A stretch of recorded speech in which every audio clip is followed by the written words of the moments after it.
Hanjin Shipping Incident. Ito ay nangyari sa May 12, taong 2018 sa Hanjin Shipyard, Subic, Zambales. Ang kwento ay si sentro kay Ferdinand Leoterio, 38 anyos, isang foreman, mapagmahal na ama at isa ring mapagmahal na asawa. Kung saan itong si Ferdinand ay katulad ng ibang ama, siya ay masipag na nagtatrabaho para matustusan ang pangangailangan ng kanyang pamilya. Sa nasabing araw na yun ay malamang ginampanan lang nitong si Ferdinand ang kanyang trabaho, kung saan umakyat ito sa isang scaffolding na halos singtaas ng 3 palapag na gusali.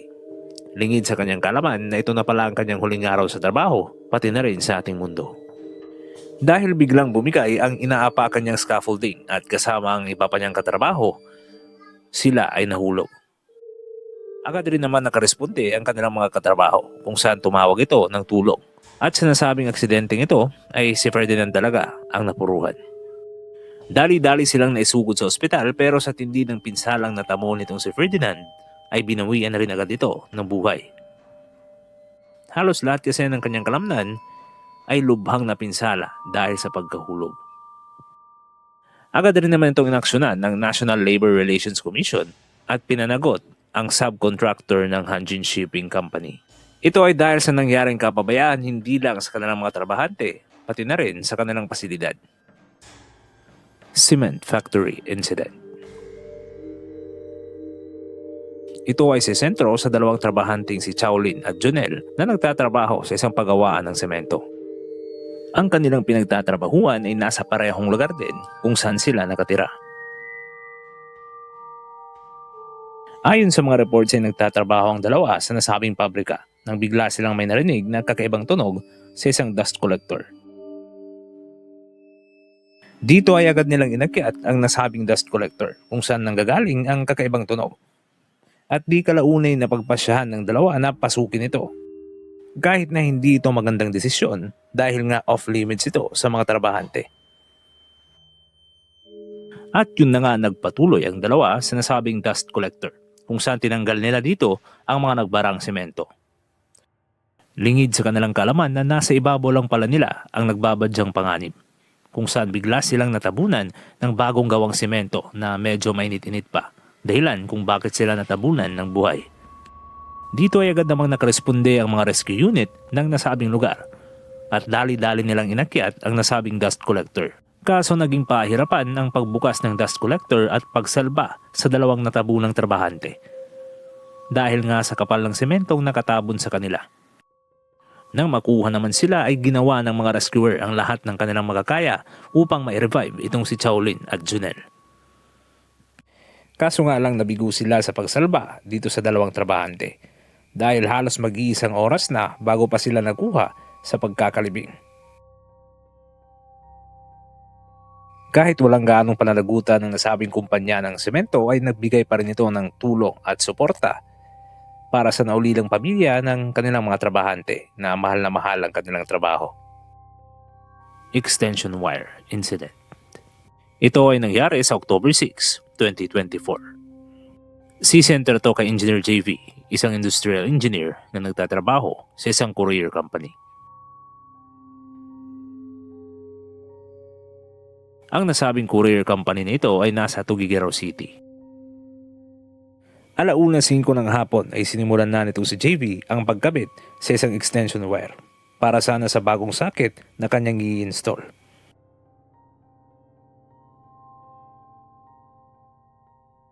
3:00 ng hapon ay dumating ang isang container van na magdidiskarga sana ng mga parcel kung saan ang driver nito ay tinawag pa itong si JV.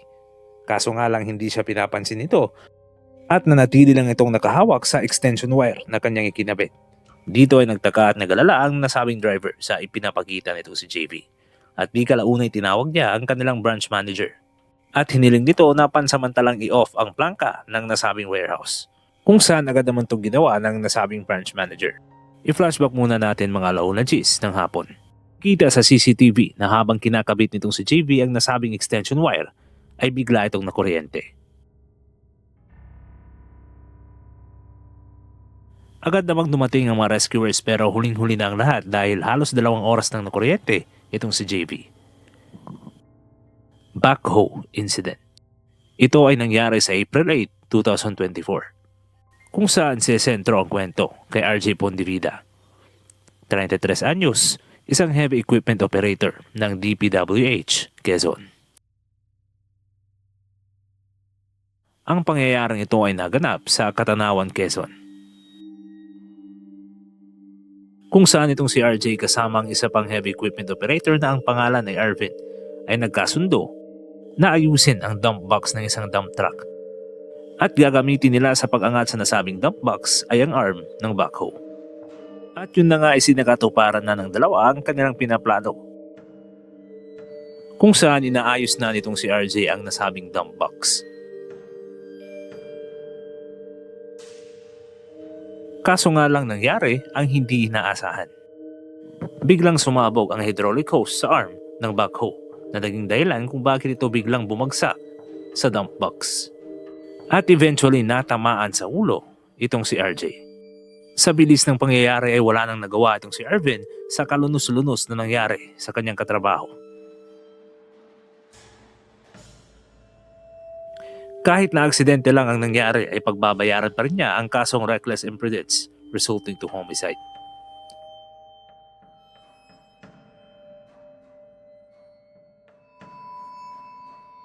Meat grinder incident. Ito ay nangyari sa June 22, 2019. Si sentro ang nasabing kwento kay Jomar Hungco, 18 anyos, factory worker at nakatira sa Lawaan Town, Antique. Siya ay nagtatrabaho sa isang frozen meat company sa Iloilo City. Sa storage o packaging station talaga naka-assign itong si Jomar, pero sa nasabing araw na yon ay may ginawa pa siya na hindi na parte ng kanyang trabaho. Isa pang trabahante ng nasabing kumpanya ay naghahanda at naghahalo ng mga karne, iba't ibang gulay at mga pampalasa dito sa isang meat grinder machine. Nang matapos na siya dito sa paglagay ng lahat ng mga sangkap, ay umalis muna ito at kukunin sana niya ang susi sa kanilang quarter. Lingid sa kanyang kalaman ay pumunta pala itong si Jomar sa nasabing meat grinder at ayon sa investigasyon ay may nilagay daw ito sa nasabing makina, dahilan kung bakit ang kalahati ng kanyang katawan ay nakain ng meat grinder.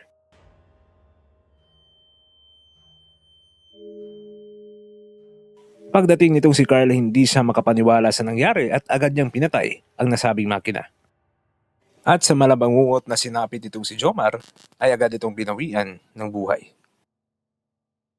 Dahil sa insidenteng ito ay pinag-utos ng National Labor Commission na ipasara ang nasabing frozen goods company. Dahil sa napakaraming paglabag ng nasabing kumpanya at napag-alaman din na itong si Jomar ay mag-iisang linggo pa lang sa kanyang trabaho. Kinapos daw itong si Jomar sa nasabing kaukulang training at idagdag pa natin na kulang sa safety standards ang nasabing kumpanya. 5 kwento, 5 buhay at 5 paalala na sa bawat ingay ng makina, bawat hampas ng martilyo at bawat sigaw ng supervisor, may isang manggagawang nagtataya ng buhay para lang makauwi sa pamilya.